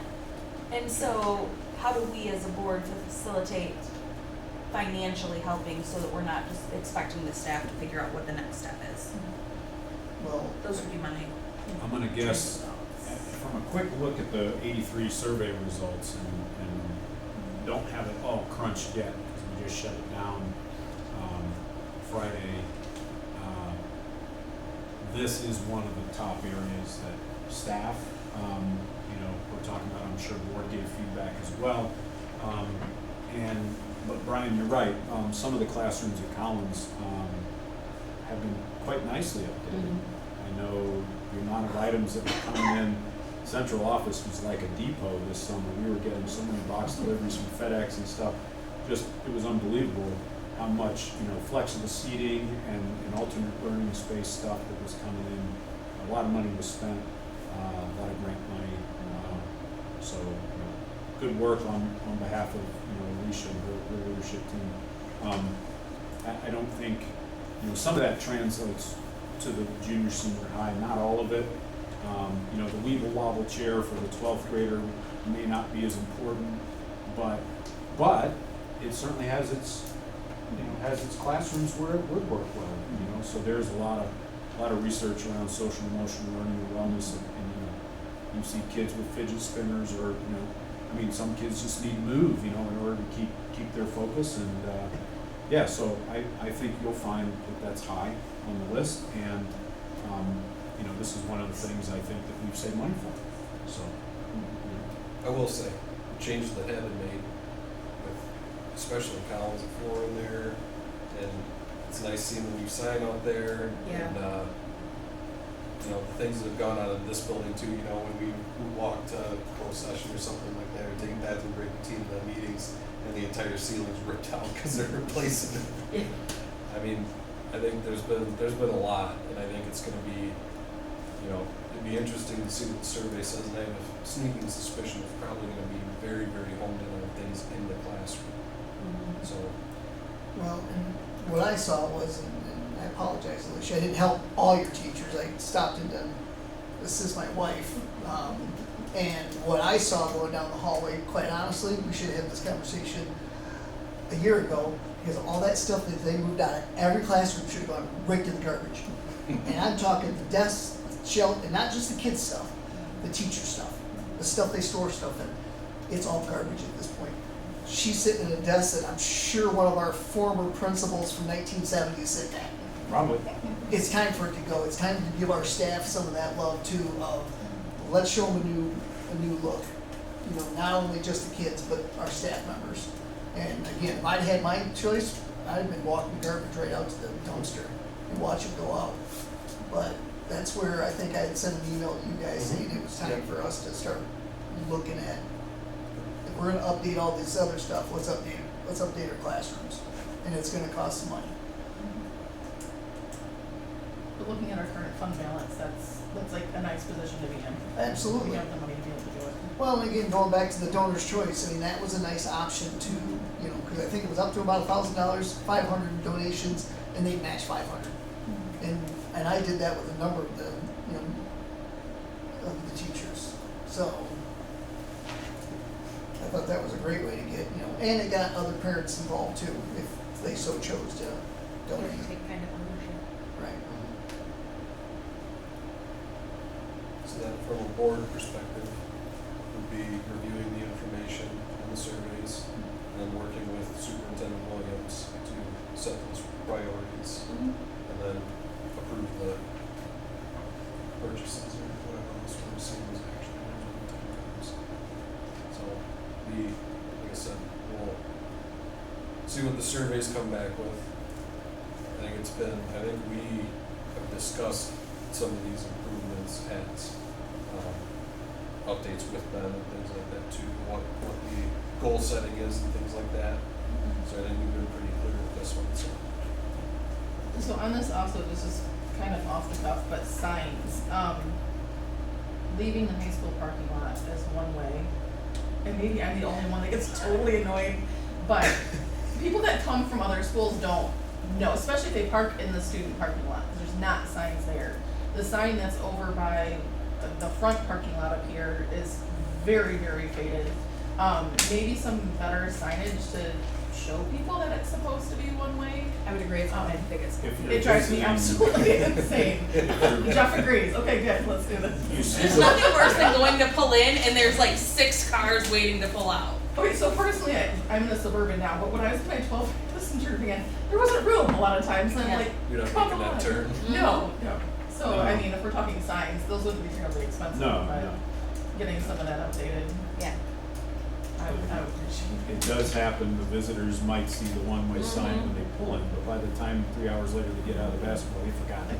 Yeah. Yeah. They, And you will find that And some once people one just does. don't care. Oh, there's that, there's that. There's been big old red and white do not enter signs in front of the public library for like Yeah. a decade Oh, for now. sure. Yeah. We give Some Mr. might be, Shrubsky or a it's couple of flowers, orange right? lights, just, How's your sign language? yeah. We had a quick once around. Your mob is dispersed. Deputy Parks is on duty. He's watching the Powder Puff game, so he's gonna zip through, make sure you guys are still good before meetings. But I'm gonna make my leave. Have a Okay. good night, thank you for being here. You're welcome. Okay, anybody else have anything to add on the building amendment use topic? I think it's Mr. Williams and his administrators to, Make a list. they should start getting it, Jeff. You got subchecks, old desk still? What? Subchecks? Just checking. That's 77. So, if it gives you an idea. Maybe we should sell it then. We'll sell it back at subcheck. All right, discussion D, capital improvement sinking I'll fund buy it for you. priorities. This is another one that I feel like if we had that list, Yeah, yes. we could, We can take care of the smaller things. yeah. I will say, the fact that we're even in a position where we can have this discussion at this point is Thank you. a colossal win. Yeah, oh, for sure. You don't want to have that conversation? We can. What? Have that conversation. I'm gonna just be honest with everybody. I don't want to stick another dollar in Collins Elementary, other than furniture, that can move to a new building.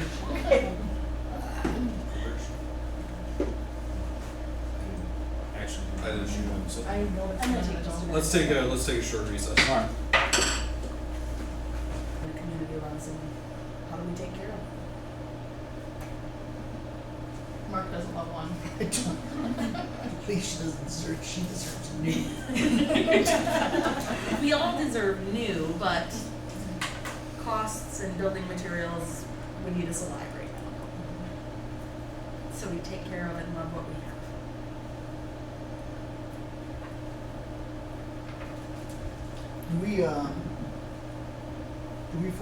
What do we foresee as any big expense coming up in the next year? Buses, do we need to replace any? We got a couple coming out. You just bought one. Just bought one. It Yep. should be here this week sometime. Yep, so, I think we're doing, unless ridership goes up, I don't think we're gonna need to add another route. So then, like the current buy one.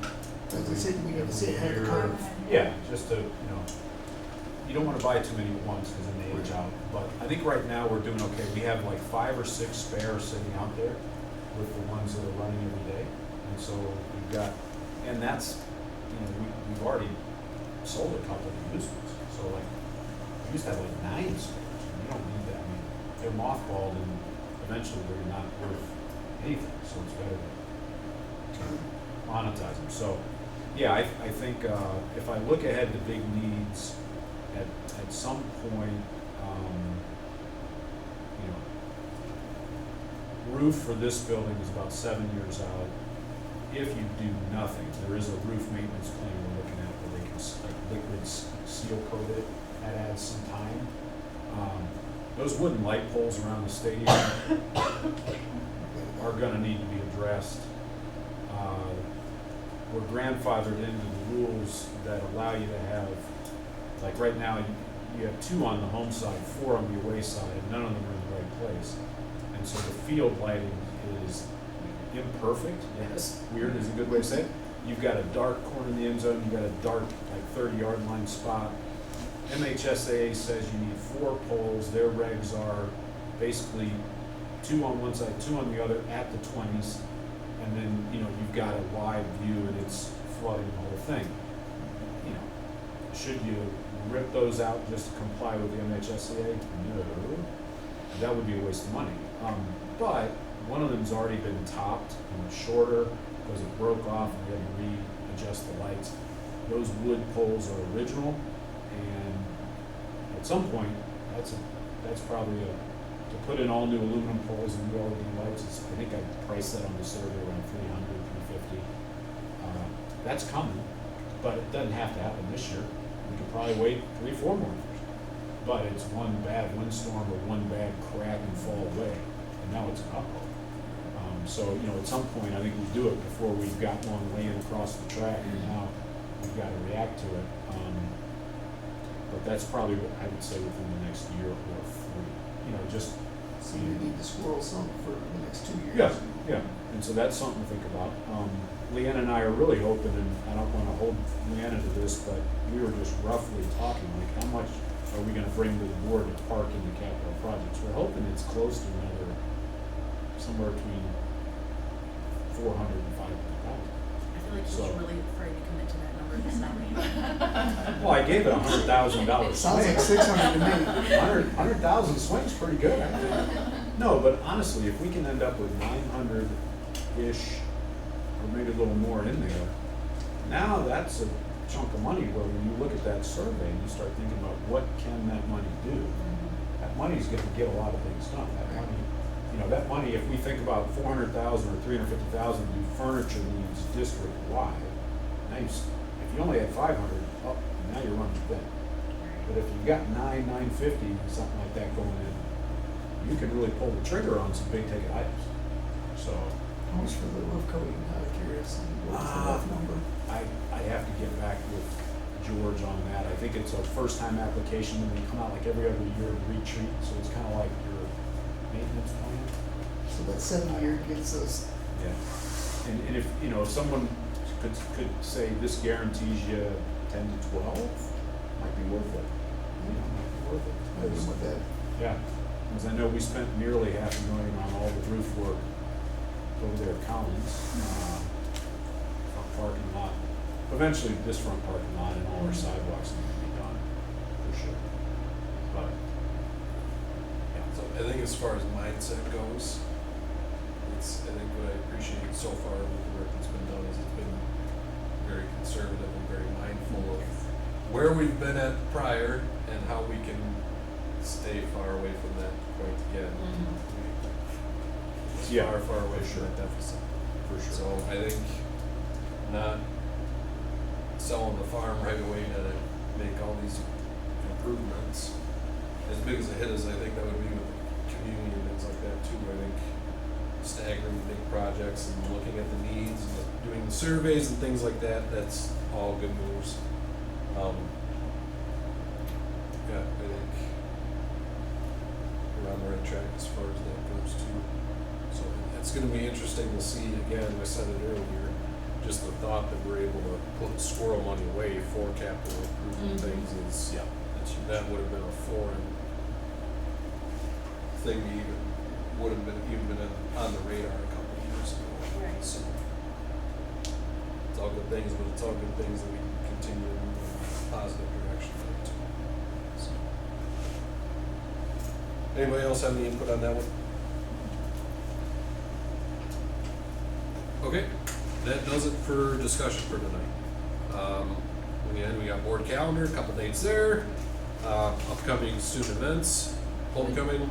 Talk about October. Is anybody other than me going to NASB conference? Nancy? I have not. Board conference.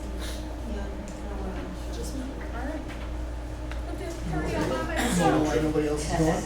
Because I'm going. Exactly. It's nice. Get it out there. What are the dates on that? Thanks, guys. Trying to remember why. The dates on that one? Yes, 24th through the 27th. that's why. So like the paper health board outage. I was saying, why did I not go for that? It's homecoming week. See ya Friday, probably, with toddler in tow. We're gonna judge some floats again this year, it sounds like, so.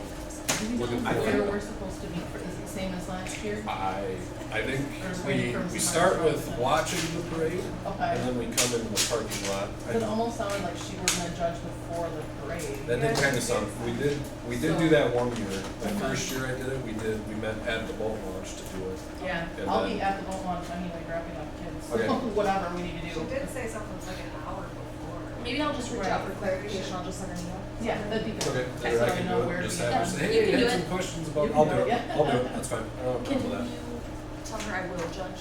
I wasn't sure I was gonna be able to work, but I should be back. Sure. Since I you're can gonna do send an email. I don't So think who I of us applied. done our, I didn't apply either, but I don't want to be here. I just found out today I'll be here. Okay, yeah, so Who's gonna we'll have judge a good us? turn. Okay, if that's it for this evening, we are adjourned at 7:47. Thank you, everybody. Thank you. Brian, question?